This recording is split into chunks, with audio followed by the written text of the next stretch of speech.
Iyi ni radiyo ijwi ry'Amerika.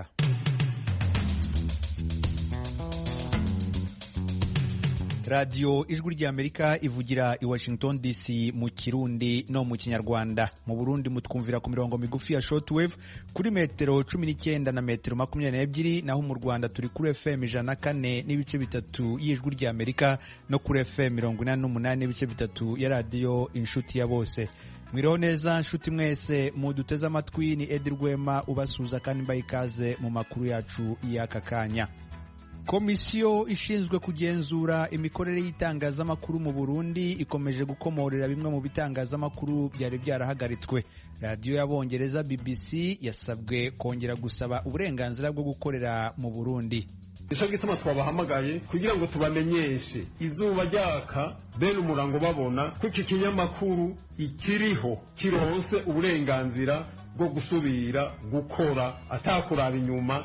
Uyu ni Laurent Kaganda, ni Vice President wa Komisiyo ishinzwe kugenzura imikorere y'itangazamakuru mu Burundi CNC. Mu Rwanda ubushinjacyaha bumaze gusabira Callixte Nsabimana ushinjwe ibyaha birimo n'iterabwoba gufungwa imyaka 25. Minisitiri w'intebe wa Ethiopia afite icyizere ko amatora ateganijwe mu cyumweru gitaha azaba mu mahoro no mu ituze. Ayo makuru n'ayandi ni mu kanya nimujye kure. Amakuru yacu tuyahere ku makuru avugwa hirya no hino ku isi. Inama yahuzaga Perezida Joe Biden wa Leta Zunze Ubumwe za Amerika na Vladimir Putin w'Uburusiya mu gihugu cy'Ubusuwisi irangiye mu kanya. Ni inama yari yitezweho byinshi cyane ku mpande zombi. Uko yagenze n'ibyayivugiwemo turabibagezaho mu makuru yacu ataha.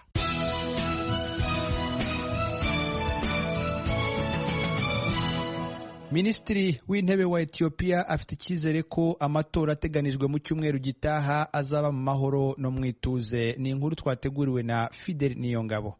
Nguko bitangazwa n'itorokanizo ry'amakuru ryo mu Bwongereza Reuters, ivyo umushikiranganji wa mbere wa Ethiopia yabitangaje mu gikorwa ciwe ca nyuma cyo kuyamamaza yakoze uno munsi ku wa gatatu. Buzoba bubaye ubwa mbere Abiy Ahmed afise imyaka 44 muri iki gihe arondera amajwi y'abanyagihugu mu matora yo ku itariki 21 y'ukwezi kwa gatandatu. Mu butumwa yashikirije muri indwi ku rubuga Twitter, Abiy Ahmed yavuze ko amatora yo ku itariki 21 y'ukwezi kwa gatandatu azoba ari akigoro ka mbere k'amatora arangwa n'ubwigenge kandi atagira utunenge. Itororokanizo ry'amakuru ry'Ubwongereza Reuters, umushikiranganji wa mbere Abiy Ahmed yabwiye abari ko baramwumviriza ko bazokwereka amakungu bitandukanye n'ivyo yibaza kuri ico gihugu muri iki gihe. Ibirenga 1/5 c'ibice vy'igihugu ntibizotora kubera ibibazo vyo kuhashikana ibikoresho vy'amatora hamwe n'uruhagarara rurangwa canke bivuye ku ngwano iri kibera mu ntara ya Tigre iri mu buraruko bw'igihugu. Abantu bari bafise icizere igihe Abiy Ahmed yaba umushikiranganje wa mbere. Yari afise ubutumwa bwo kunywanisha abanya Ethiopia no gutunganya gushasha inzego z'igihugu. Hari inyuma y'imyerekano yo kwiyamiriza leta yatumye uwo yasubiriye atanga imihoho. Mu mezi make yakurikiye inyuma y'uko ashitse ku butegetsi mu mwaka wa 2018 yararekuye abari bapfunzwe ku mvo za politike barenga 40,000. Yarakuyeho ingingo zose ziziriza imigambwe gukora. Yarateye umukono ku masezerano y'amahoro n'igihugu ca Eritrea, yongera aratsindira agashimwe k'amahoro kitiriwe Nobel. Yamara nk'uko ishyirahamwe mpuzamakungu rijejwe agateka ka muntu Amnesty International bitangaza, amabohero yarasubiye kuzura abanyororo inyuma y'uko abamenyesha makuru bose bari bapfunzwe barekuwe. Leta ya Abiy Ahmed yataye mu mvuto abamenyesha makuru barenga 200 mu mwaka uheze. Umuryango w'abibumbye watangaje ko nta byemezo bifatika wabonye bigaragaza ko leta ya Kisilamu ikorana n'umutwe w'iterabwoba wa ADF ukorera muri Repubulika ya Demokarasi ya Kongo. Ni inkuru twateguriwe na Fidel Niyongabo.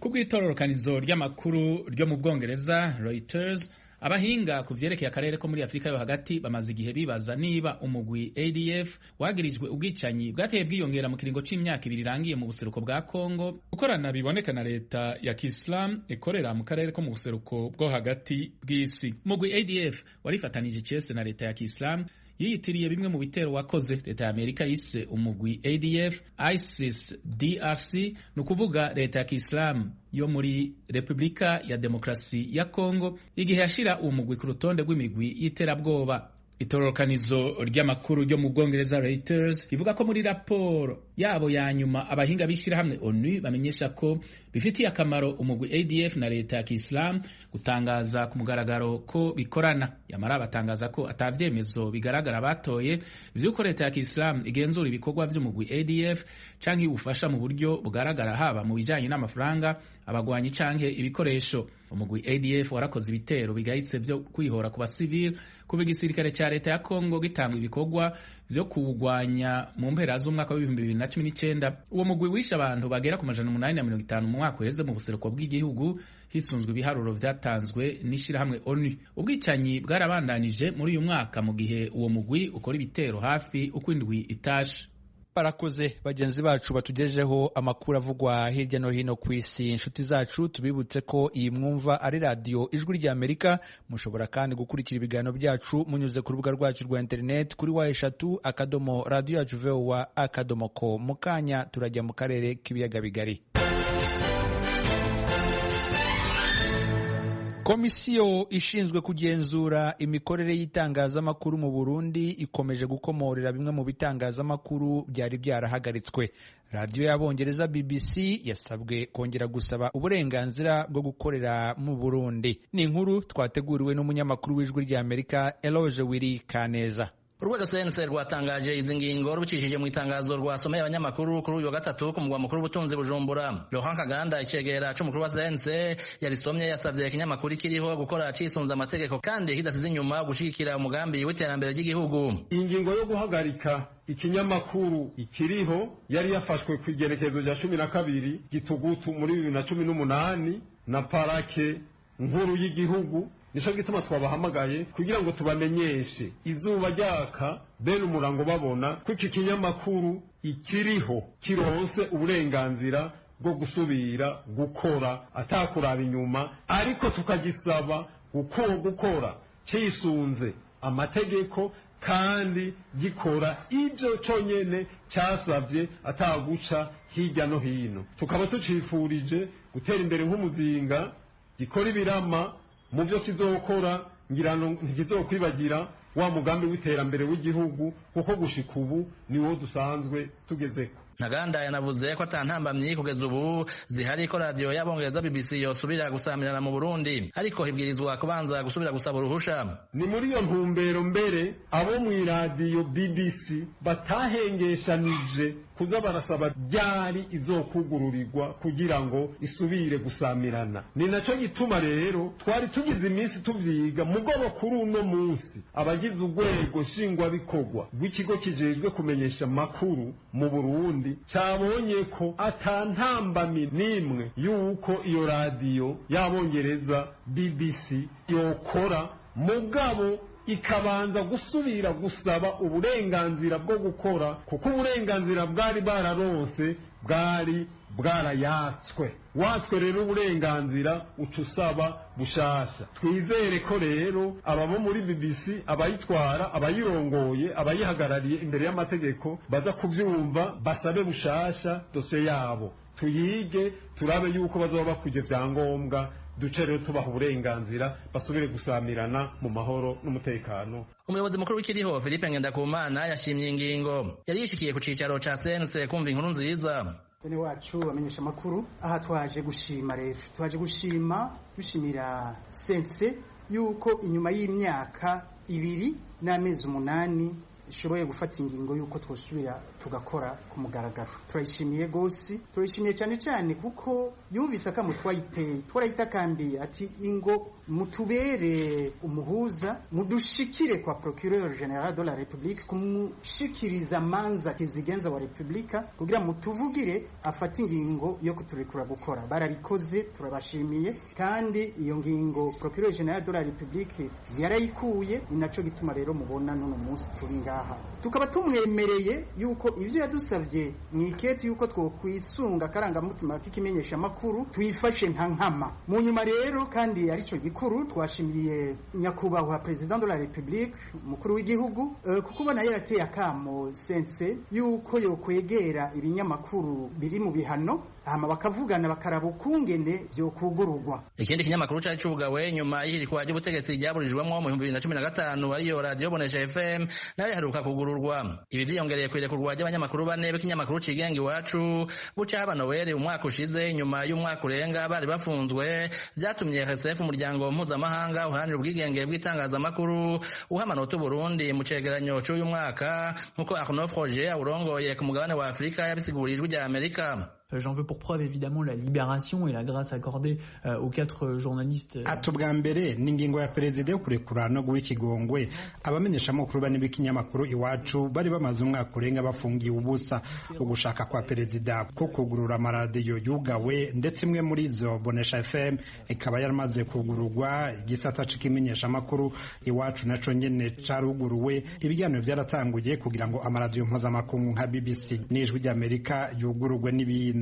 Twizeye ko utwo twigoro tuzobananya kugira ngo abamenyesha amakuru bakore bigenga dans un environnement beaucoup plus serein, beaucoup plus libre. Naho BBC y'Abongereza yasabwe gusaba urusha bushasha kandi ikabifisa amahirwe yo gusubira gusamirana iracugawe mu Burundi co kimwe n'ijwi rya Amerika muri ko murumviriza kuva mu mwaka wa 2018. Nta munyamakuru w'Umurundi canke umunyamahanga afite uburenganzira bwo gukorana navyo ari ku butaka bw'ico gihugu. Eroje Urikaneza, ijwi rya Amerika. Turabaramukije bakunzi namwe banywanyi b'ijwi rya Amerika.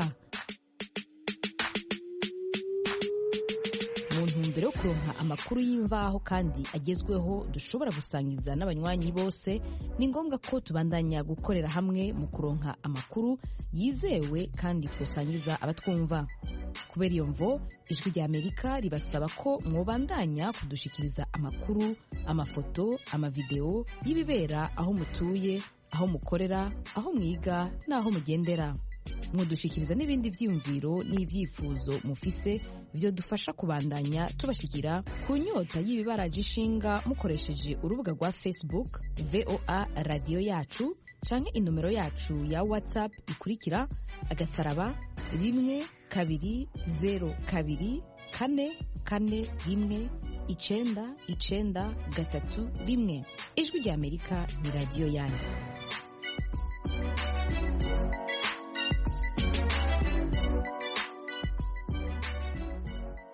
Mu Rwanda ubushinjacyaha bumaze gusabira Calixte Nsabimana Sankara ushinjwa ibyaha birimo n'iterabwoba gufungwa imyaka 25.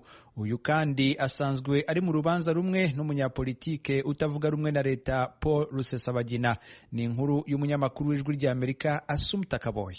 Busabira Nsabimana Calixte Sankara ibihano, ubushinjacyaha bwasobanuye kuri buri cyaha cyose bumurega, bugaragaza ko hari ibyo bemeranya nawe uko yabyisobanuyeho, ariko hari ibindi ubushinjacyaha butemera uburyo yabyireguyeho. Bwagarutse ku byaha Sankara yagiye agaragaza ko nta ruhare yabigizemo. Hari aho bwagaragaje ko ahakana ibitero binyuranye byabereye Nyungwe. Sankara yavugaga ko nta gitero na kimwe yagiyemo, ariko ubushinjacyaha bukagaragaza ko kuba nta gitero yagiyemo bitamukuraho icyaha, kuko ibitero byose byagabwaga Sankara n'abandi bari kumwe mu buyobozi babaga babizi. Ubushinjacyaha bukumvikanisha ko iyo byameraga kuba bashyikirizaga Sankara raporo agahita abitangaza ku maradi. Ubushinjacyaha bwanzuye ko Sankara bumukurikiranyeho ibyaha 16 kandi ko nawe yiregura yabyemeye. Ubushinjacyaha bugaragaza ko mu byaha aregwa harimo ibyaha biremereye bihanishwa igifungo cya burundu nk'icyaha cy'ubwicanyi nk'igikorwa cy'iterabwoba. Gusa bwumvikanisha ko habayeho kugabanya ibihano kuko Sankara yaburanye yemera ibyaha ndetse akabisabira imbabazi.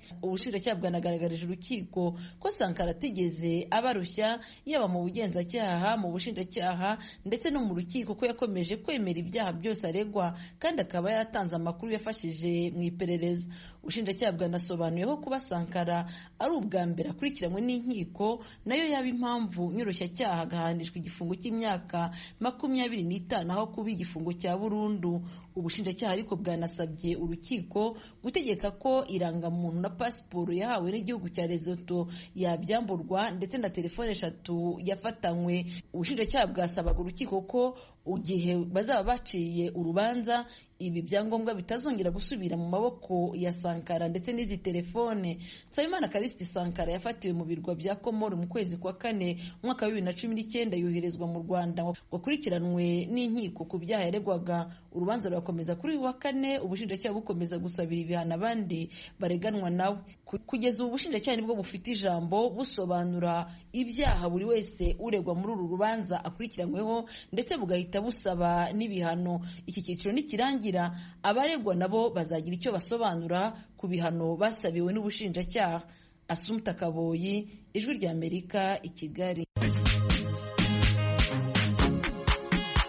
bakunze baradijwi rya Amerika mutuye mu burasirazuba bwa Repubulika ya Demokarasi ya Kongo, tubararikire kujya mukurikira ibiganiro byacu ku maradiyo akurikira: Radio Communautaire La Voix de Mikeno ibunagana ni ku murongo wa FM 99 n'ibice 7, Radio Ngoma na Amani mu mujyi wa Baraka kuri FM 88 n'ibice 8, Radio Baraka FM nayo mu mujyi wa Baraka ku murongo wa FM 94 n'ibice 4, Radio Communautaire de la Verite ikorera mu mujyi wa Kiwanja kuri FM 99. N'abadukurikira bari mu majyepfo ya Uganda mwakumva ibiganiro byacu kuri Radio Ijwi Riyobora Voice of Muhabura ku murongo wa FM 88 n'ibice 9. Ni Radio Ijwi rya Amerika iminsi yose kuva kuwa mbere kugera ku cyumweru. Ishami rya ONU ryita ku buzima OMS mu ntangiriro z'uyu mwaka ryagaragaje ko nta gikozwe abantu barenga miliyoni 700 bashobora kuzaba bafite ikibazo cyo kutumva mu mwaka w'ibihumbi 2050. Bivuze ko umuntu umwe kuri 4 ashobora kuzaba afite icyo kibazo dukurikije imibare y'abatuye isi. Ese icyo kibazo cyifashe gute mu karere k'ibiyaga bigari bya Afurika? Harakorwa iki ngo ibihugu bifasha abaturage babyo kutazahura n'icyo kibazo? Ibyo n'ibindi mugenzi wacu Diane Ninahazwe yabiganiriyeho n'abatumirwa mu kiganiro muri Isanga, barimo muganga Gracie Tuyishimire ukorera mu bitaro bya Kaminuza y'u Rwanda biri i Kigali CHUK. Uyu akaba ari umuhanga w'indwara z'amatwi. Mu rwego rwo kwirinda ni byiza ko twamenya gukoresha telefone ariko tukamenya n'uburyo tuyikoreshamo.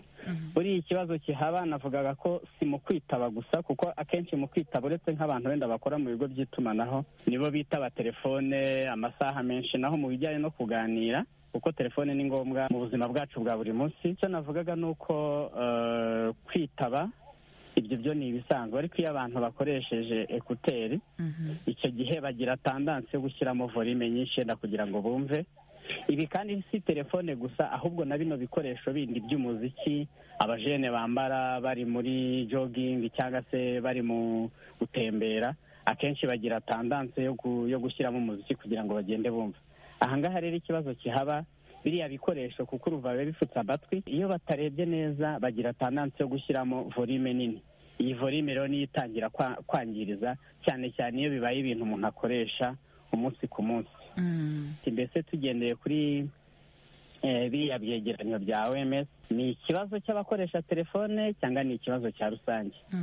Icyo nashakaga kuvuga, kiriya kibazo ntabwo ari icy'abakoresha telefone gusa, ni ikibazo cya rusange, ni ikibazo kireba abatuye isi yose bose. Abantu bose urebye bashobora kugira risike yo kugira ikibazo cyo kutumva. Hari abana batoya kenshi nabyo bituruka ku mpamvu zabyo, wenda kugira ama infection yo mu matwi, cyangwa se abana bafite ababyeyi batakingiwe indwara zimwe na zimwe nka za mugiga cyangwa se meningite, izitwa za rubeole. Icyo gihe iyo abana batabonye inkingo baba bafite risike yo kuba bashobora kugira ikibazo cyo gupfa amatwi. Ahangaha hari ibijyanye n'imiziki na telefone cyangwa se amazu y'imyidagaduro, night clubs, cyangwa se ahantu hose habera ibitaramo. Abantu benshi barubaka bagashyiramo sound proof kugira ngo amajwi agumemo imbere. Icyo gihe iyo amajwi atabona aho asohokera arazamuka cyane akaba menshi. Abangaba rero nabwo urubyiruko rw'abantu bakiri batoya ni risiki. Ikindi nanone twavuga yenda ku bantu bakuze, uko abantu bagenda bakura mu myaka intege zigenda ziba nkeya, nk'uko tugeraho kubona ntitubone neza iyo dutangiye kugera imyaka yegeye hejuru, no kumva nabyo biragabanuka. Iki gihe rero biriya bigereranyo bya OMS bivuga bariya abantu bose ni ibireba abantu bose muri rusange, ariko nanone wenda ibijyanye n'izabukuru ni ibintu tudashobora guhagarika. ariko icyo hano OMS yagira ngo abantu bamenye ni ibintu bishobora kwirindwa ni ibiki birimo nyine ibi bikoresho dukoresha cyangwa se izi nzu z'imyidagaduro n'ahandi hantu hose hari urusaku kuko ni ibintu byo dushobora guhagarika cyangwa se tukanabikuraho. Turacari kumwe na Jo yatubwiye ko ari Zambia Rusaka mu isoko. Urakomega Jo? Yego ndakomeye cyane ndashima akaruhuka. Akabazo kawe kwa Dr Gratien Tuyishimire twagutumiriye muri Sangano munsi. Ego namwumvirije mbonye n'ibyo mwari mwayanditse mbere yuko mudutumira akabazo ndagomba ndamubaze bijyanye n'ibyo numvise yasiguye ku bijyanye byo gukingirwa mu bisanzwe bibake ko binabaho ko bashobora gukingira umuntu bijyanye n'amatwi bibake ikindi nagomba mbaze uwo mutumire wacu ni gute umuntu agiye nko kwa muganga yovuga ko agenda kwikingira gute kandi bisaba yuko yikingira amaze igihe kingana gute. Ikindi cya kabiri nagomba mbaze amatelefone ari mu bintu abantu bakoresha nk'aho mperenga mu Rusaka kenshi barahagombwa n'abantu bari mu yarura nyine ahanini bafite amekutere nagomba ndabaze yuko ajyana ingaruka mbi irimo agenewe gutere nabyo usanga umenga aratandukanye hari ayagiye hari ayagurwa makeyi abanashaka kubaza uko arutana ingufu cyangwa aruta mu gukorwa cyangwa inkomezi zawe yuko ingaruka zoba ari zimwe mu kugirira ikibazo ku magara yacu murakoze. Dr Ijambo Nigwanya. Okay, arakoze cyane Jo turamusuhuje hari muri Zambia. Yarabashije ati mbese ati twavuzemo ibintu byo gutanga inkingo cyangwa byo gukingira ati se baba bakingira amatwi. Ntabwo amatwi mu by'ukuri twavuga ngo hari urukingo batanga ruri specific ku matwi kugira ngo umuntu atazagira ikibazo cyo gupfa amatwi, ahubwo inkingo zitangwa aba ari ugukingira indwara zishobora gutera abana baba bakiri mu nda cyangwa se bamaze kuvuka cyangwa se na nyuma y'aho mu buzima bwabo bashobora kurwara zikaba zishobora kwangiriza amatwi.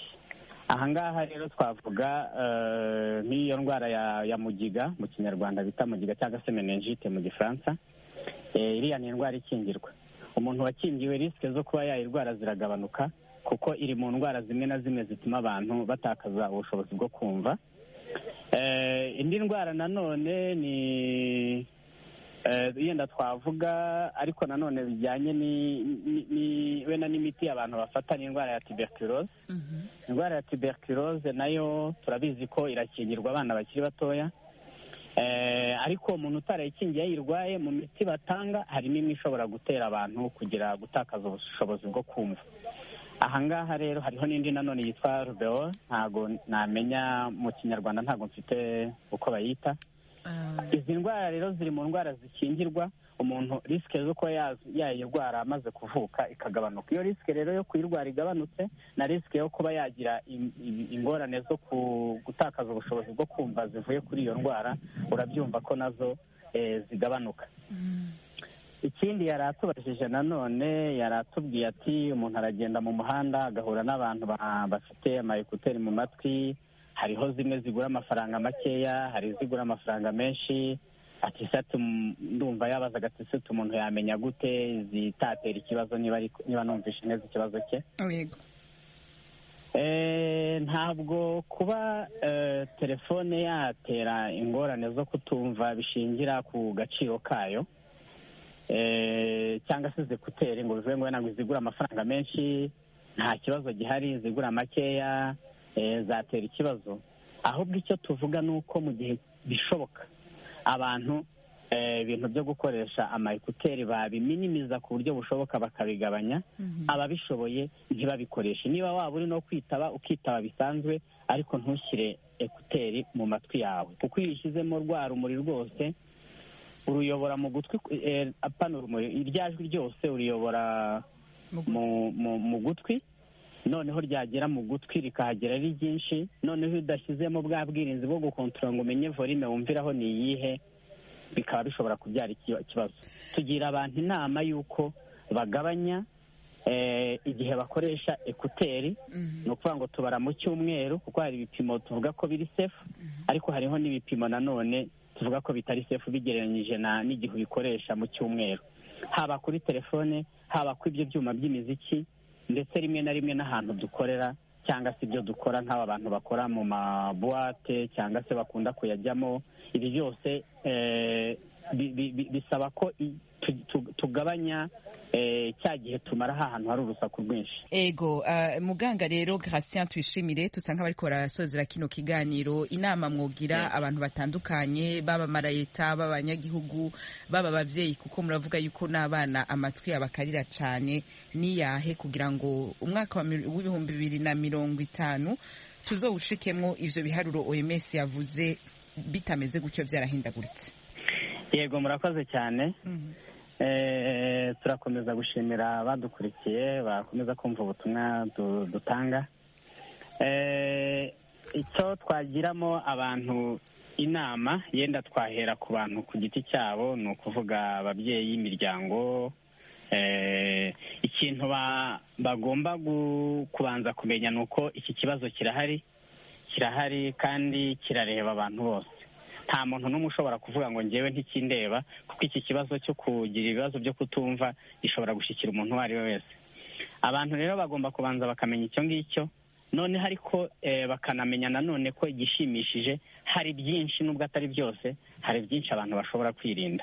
Aha nababwira ko bakomeza gukurikiza imigirire cyangwa se ibyo twagiye tubagiramo inama mu bisubizo twagiye dutanga muri iki kiganiro, birimo kwivuza twarwaye, kwirinda kwivuza magendu, kwirinda gufata imiti tutandikiwe n'abaganga, cyangwa se kwirinda gufata amadoze uko tutayabwiwe n'abaganga, gukingiza abana, kwivuza igihe cyose twagize ikibazo mu gutwi, gukoresha kontrole umuntu nka rimwe wenda mu mwaka akagenda abaganga bakamurebera, niyo yaba nta kibazo afite bakamupimira, bakamurebera mu matwi bakareba ko nta kibazo gihari. Ikindi bakirinda cyangwa se bakirinda kujya ahantu hari urusaku gukoresha ibi bikoresho twavuze bishobora kwangiriza amatwi. Ikindi nanone niyo baba bibaye ngombwa ko babikoresha bagashyiramo urusaku rutari hejuru cyane. Ikindi twagiramo abantu wenda inama, abantu bakorera ahantu hari urusaku rwinshi, kuko nanone biba ari ngombwa, ahantu hagomba kugira abahakorera, ni ukuvugana n'abakoresha babo bakabashakira ibyo bikoresho birinda amatwi kugira ngo batagira exposition y'urusaku cyane. Ibyo twagiraho inama nanone wenda amareta ikintu wenda yakora mu rwego rwo gufasha abaturage ni uburyo bwo kwigisha, kugeza ibikoresho mu mavuriro, no kwigisha abaganga, aba audiologist cyangwa se abaganga ba specialiste ba ORL, ku buryo umuntu ufite ikibazo abasha kubona ubufasha hakiri kare, akaba ashobora gushaka umuganga akamubona. Ibi ngibi iyo bigiye hamwe nanone ariko na leta cyangwa se ibigo, ni byiza ko bishyiraho izi ngamba zo kurinda cyangwa se gufasha abantu bamwe na bamwe bafite risike, haba kubashakira ibyo bikoresho bibarinda, haba ndetse na rimwe no gukoresha uburyo buhoraho bwo kubakoresha check up, kugira ngo watangiye kugira ikibazo babibone ataragira uburwayi bukomeye bushobora kumutera ikibazo cyo kutumva. Yego, muri makeya ni ibyo ngibyo wenda twavuga twaba tugiriyemo community tubamo inama muri rusange. Yego, murakoze cyane rwose rero muganga Gratien Tuyishimire. Twibutse ko mukorera ku bitaro vya leta vyitwa Centre Hospitalier Universitaire de Kigali, ni ibitaro biri ku murwa mukuru w'u Rwanda. Bamushaka mushobora kumusangayo. Muganga Tuyishimire, twibutsa ko muri umuhinga mu vy'indwara zifatira mu matwi. Ejo nitwongera kubitura ku Ijwi rya Amerika muzobikore nk'uko mwabigize. Abaganga mwanonosoye ivy'amatwi muri bake kugira ngo tubaronke na mwebwe vyaratugoye. Ejo rero tukabitura, murazotwita? Yego, tuzabitaba rwose, kuko muganga buriya ni mwarimu.